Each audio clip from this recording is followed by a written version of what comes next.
యేసుక్రీస్తు నామములో పరిశుద్ధాత్మ ఆశీర్వాదమును ప్రతిరోజు పొందుకుంటున్న ప్రతి ఒక్కరికి హృదయపూర్వక వందనాలు తెలియజేస్తూ ఉన్నాను. ఈరోజు పరిశుద్ధాత్మ దేవుడు మనకిస్తూ ఉన్న వాగ్దానము ఇర్మీయా రాసిన గ్రంథము 20వ అధ్యాయము 12వ వచనము. నీతిమంతులను పరిశోధించువాడవు నీవే, అంతరింద్రియములను హృదయమును చూచువాడవు నీవే. నీతిమంతులను పరిశోధించేవాడు దేవుడు.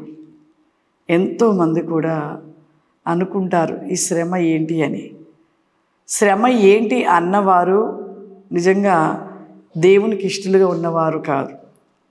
ఎంత శ్రమ వచ్చినా ఆ శ్రమను ఓర్చుకొని భరించినవాడు ధన్యుడు. ఎందుకంటే యోబు నీతిమంతుడు, యథార్థవంతుడు, సత్యవంతుడు.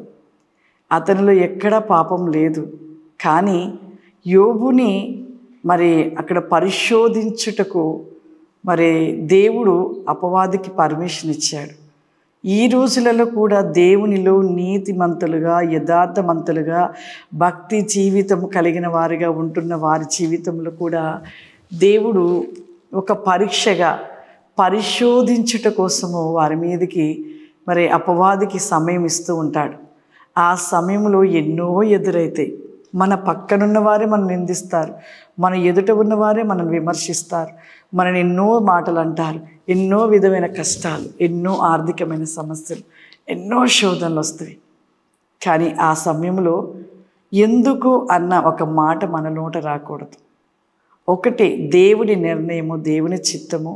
ప్రభా నీ చిత్తం ఎలా ఉంటే అలా జరిగించమని మనం అడగాలి. కానీ ఎక్కడా కూడా ఎందుకు ప్రభా నాకు ఈ శ్రమ అన్నావు అంటే ఇక నువ్వు ఆశీర్వాదాన్ని కోల్పోయినట్లే.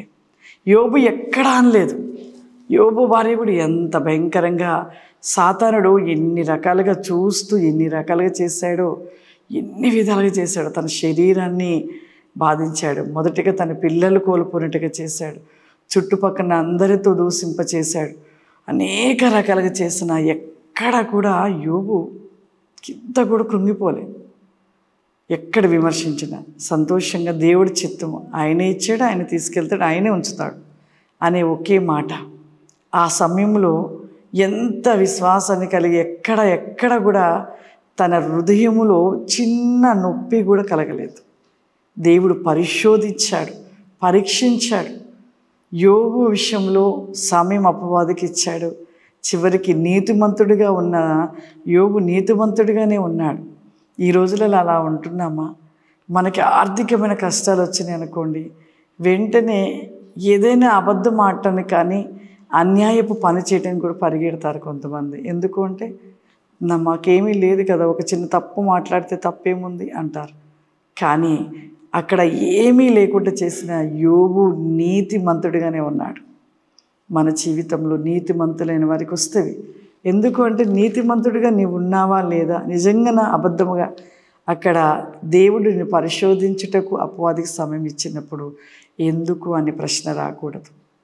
ఈ యొక్క సంవత్సరంలో ఎన్నో నిందలు, ఎన్నో విమర్శలు మా యొక్క కుటుంబంలో ఒక ప్రక్కగా మందిరము కూల్చబోకు వరదకి కొట్టకపోవుట, ఒక పక్కగా ఎన్నో రకాలుగా విమర్శన మాటలు, ఎన్నో విధాలుగా ఆయనను కూడా ఎక్కడైనానూ మేము కృంగిపోలేదు. ఎందుకు అంటే దేవునితో ఉంటున్న వారికి అది బాధగా అనిపించదు, నొప్పిగా బాధగా అనిపించదు. పరిశుద్ధాత్మను కలిగి ఉన్నప్పుడు మనకు అవి కేవలము మనను పరీక్షించుట కోసమే అటువంటి వస్తుంటవి.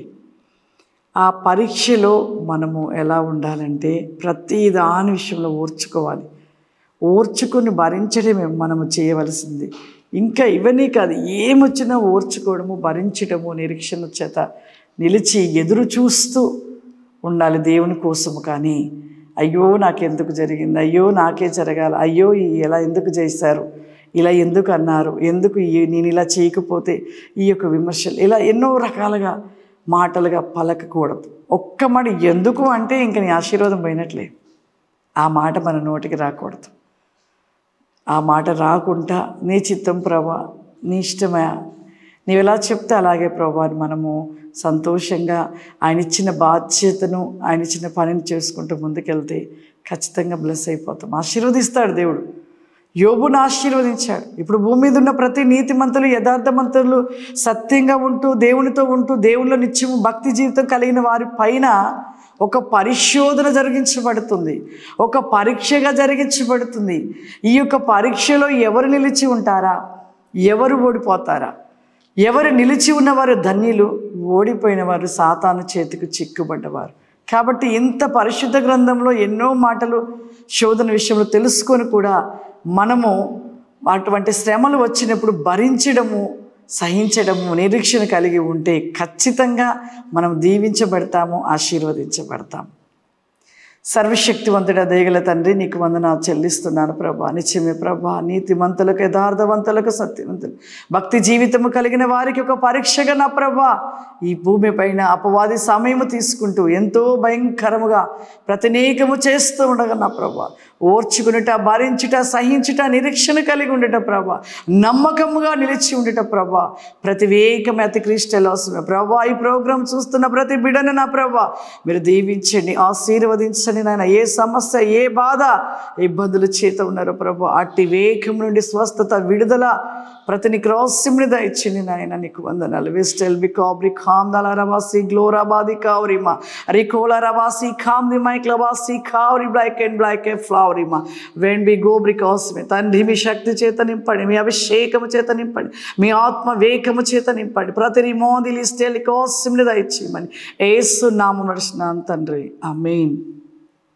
God bless you. దేవుడు మిమ్మల్ని దీవించును గాక. ఆమేన్.